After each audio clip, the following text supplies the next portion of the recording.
누가복음 1장 3절에 있는 말씀처럼 다른 사람들은 다른 복음서들을 많이 썼지만 누가가 그 다른 복음서를 다 읽어본 후에 다른 복음서에 빠진 자료들을 많이 찾아서 기록을 해 두었는데요. 오늘 본문은 예수님의 어린 시절 역시 누가복음에만 있는 특별한 자료입니다. 이 누가복음이 전체 이 복음서를 연구하고 또 복음서를 파악하는데 매우 중요하고 예수님의 행적을 파악하는데 매우 중요한데요. 이 누가복음에만 있는 자료가 약 30가지 정도입니다. 30가지. 그러니까 다른 복음서에는 없는데 누가복음에만 나와 있는 게 30가지 정도예요. 그러니까 누가가 이 복음서를 쭉 읽어보고는 자기가 생각할 때는 예수님의 그 행적 중에 매우 중요한 건데 이거를 빠뜨린 그 복음서가 있어서 자기가 이제 기록한 거죠. 그러면서도 예수님의 태어나서부터 돌아가시기까지 전체를 기록하면서 거기에 30가지 이상의 특별한 자료들을 이렇게 심어 놓은 거죠. 그러니까 사실은 누가복음이 대단한 책이라고 할 수 있습니다. 그 많은 30가지 이상의 자료를 추가하면서도 빠뜨린 이야기가 없이 전체 다 이렇게 심플하면서 간략하면서도 핵심을 콕콕 집어서 다 기록해 놓은 책이니까 누가복음이 참 대단한 책이다. 더더군다나 누가는 헬라인이었죠. 헬라인. 성경이 다 히브리인들을 통해서 기록되었는데 이 성경 66권 중에 유일하게 누가복음과 사도행전이 헬라인의 손에 의해서 기록된 그런 책이니까 누가라는 사람이 어떤 대단한 사람이었다. 얼마나 대단한 사람이었는지를 쉽게 생각해 볼 수 있습니다. 만약에 누가가 오늘 이 예수님의 어린 시절을 여기다 기록해 두지 않았다면 우리는 예수님이 어떻게 어린 시절을 보내셨는지 전혀 알 길이 없는 것이죠. 예수님이 태어나셔서 예수님 태어나시고 그 다음에 이 어린 시절이 기록이 없으면 예수님이 태어나시고 바로 30살에 공생애를 시작하시는 그 글이 이렇게 뛰어넘어가는 거죠. 그러니까 굉장히 중요한 자료인 것입니다. 지금도 여러 사람들이 예수님의 12살 이후부터 시작해서 30살까지 약 18년 동안 예수님이 도대체 뭐 하셨냐, 이거를 찾아서 이렇게 기록하고 논문을 내는 사람도 막 이걸 찾아가지고 박사학위 받은 사람도 있어요. 근데 어떤 사람들은 이렇게 주장합니다. 예수님이 12살 이후에 18년 동안 뭐 했냐, 인도에 가셨다. 인도에 가셔가지고 불교의 영향을 받았다. 이렇게 또 주장하는 사람도 있어요. 그것도 신학자 중에 이렇게 주장을 해요. 참 별 주장을 다 합니다. 제가 배운 거는 성경에 없는 거는 필요 없으니까 기록하지 않으신 거예요. 성경에 없는 거를 굳이 찾아가지고 추적해 갈 필요가 없습니다. 그냥 성경에 있는 대로만 믿는 것이 그것이 신앙인 것이죠. 40절과 52절이요. 예수님의 어린 시절을 어떻게 보내셨는지 정확하게 기록하고 있습니다. 우리 40절을 먼저 한번 읽을까요? 시작. 아이가 자라며 강하여지고 지혜가 충만하여 하나님의 은혜가 그 위에 있더라. 52절도 한번 더 읽겠습니다. 시작. 예수는 지혜와 키가 자라가며 하나님과 사람에게 더욱 사랑스러워 가시더라. 아멘. 요셉과 마리아가 정결의식을 행할 때는 아이였지만 그 이후에 어른이 되어서 공생애를 시작하실 때까지 정상적인 특별한 일이 없이 평범한 삶을 사셨던 거예요. 평범한 삶. 그 중에 이제 그 중간에 아버지가 돌아가셔서 이제 예수님이 가장 역할을 하셨던 것이죠. 평범한 삶 속에 특별한 일을 한 가지 소개하는데요. 그것이 이제 12살 때의 일이었습니다. 41절에 보시면 그의 부모가 해마다 6월절이 되면 예루살렘에 가더니 기록하고 있죠. 보통 이스라엘 남자들의 삶입니다. 이스라엘 백성들의 삶인 거죠. 1년에 한 번씩은 반드시 예루살렘 성전에 제사를 드려야 하는 것이었습니다. 그래서 기록에 의하면요, 당시 예루살렘에 약 10만 명 정도, 우리 광주가 150만 명 정도 사니까 그것이 한 15분의 1? 그러면 10만 명 정도잖아요.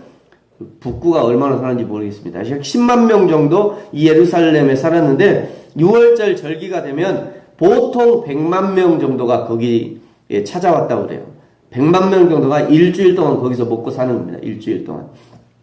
그리고 많을 때는 200만 명도 전 세계에 흩어졌던 유대인들이 다 모여들었다고 합니다. 그러니까 여구 안에 방이 없을 만도 하지요.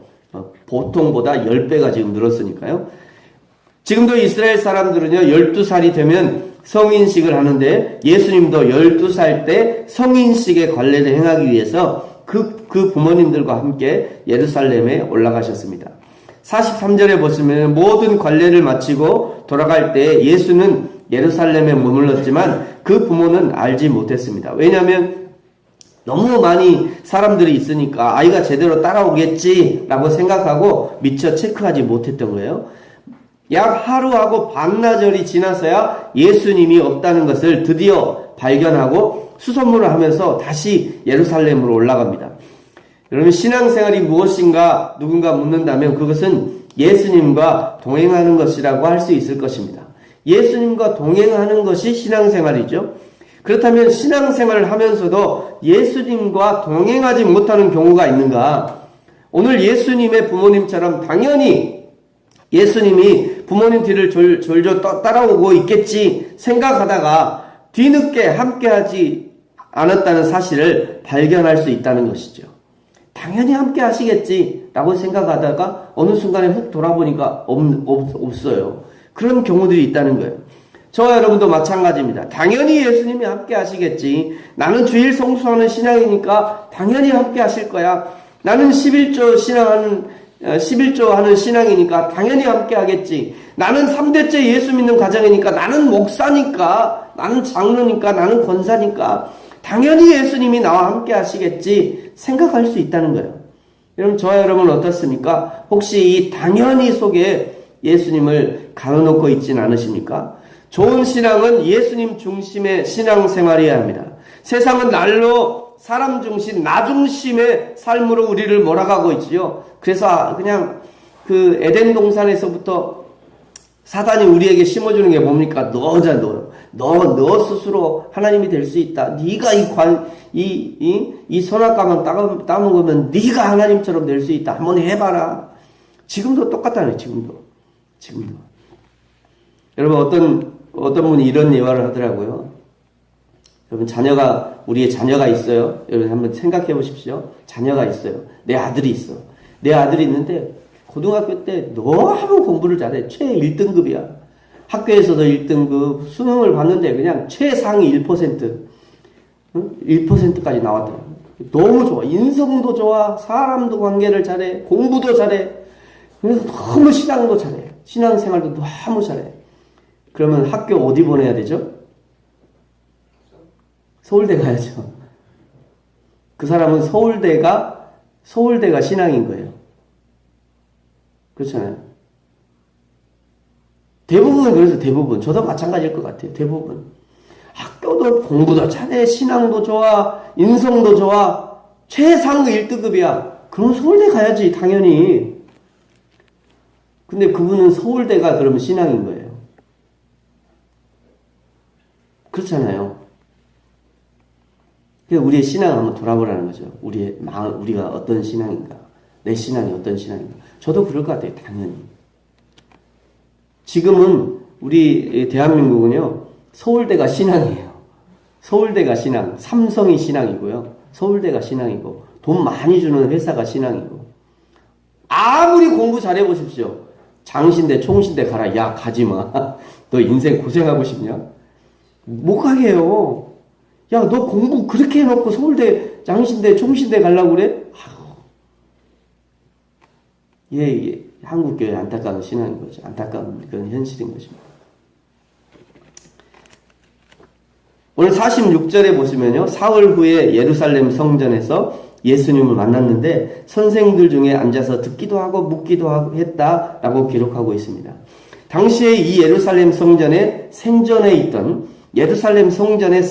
있던 아주 저명한 매우 유명한 율법학자가 6명이 있었는데요.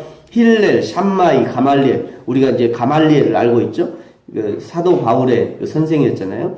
힐렐, 샴마이, 가말리엘, 그리고 요나단, 시므온은 그 예수님을 처음 볼 때 축복했던 사람이 시므온이잖아요. 그리고 니고데모도 우리가 알고 있죠. 예수님을 밤에 찾아왔던 사람. 이런 사람들이 당시에 생존에 있었다고 그래요. 추측해 보건대 이런 유명한 학자들의 전부는 아니겠지만 그 중에 적어도 한 사람 정도는 예수님의 이 토론에, 예수님과의 토론에 참석하지 않았을까 생각합니다. 얼마 전에요, 세계의 대학이라는 그런 프로그램을 TV에서 봤어요. 세계의 대학.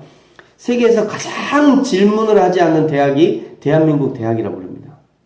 대한민국은 고등학교 때부터 초등학교 때는 질문을 많이 하는데 중학교 올라가면서 고등학교 올라가면서 질문하지 않아요. 대학에서는 질문 자체를 안 한다고 그래요.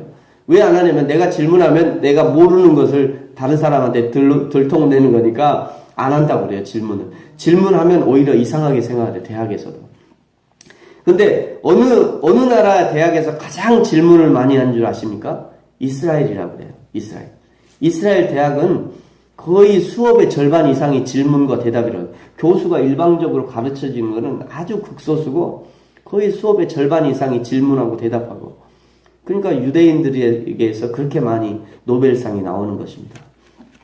여러분, 신앙도 마찬가지입니다. 궁금한 것이 있으면 질문하고 대답하면서 알아가는 것인데 교회에서도 질문하는 일은 거의 없습니다. 여러분, 교회에서 예배드리면서 혹시 목사님 이건 뭐예요? 이렇게 질문한 거 보셨어요? 거의 없잖아요.